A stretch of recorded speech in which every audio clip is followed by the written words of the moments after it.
আচ্ছা, কুইজ কন্টেস্টটা দিয়ে আমরা আজকের প্রোগ্রামটা স্টার্ট করি, কি বলেন সবাই?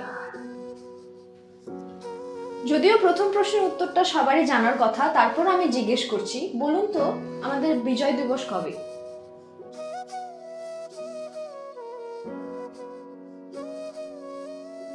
আরে আমি জানি এটা 26শে মার্চ।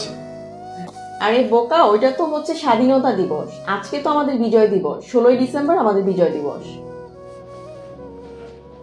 তারিখ ভুলে যাওয়া ভুল না, কিন্তু মনে রেখো, দেশের জন্য যারা জীবন দিয়েছে তারা কিন্তু তাদের বুক পেতে সাহস দেখাতে ভুল করেনি।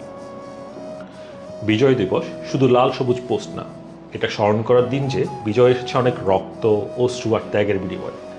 আজ আমাদের কাজ যে যার জায়গা থেকে ভালো মানুষ হওয়ার চেষ্টা করা, সেটা অফিসের জন্য হোক, ঘরে হোক, দেশের জন্য হোক।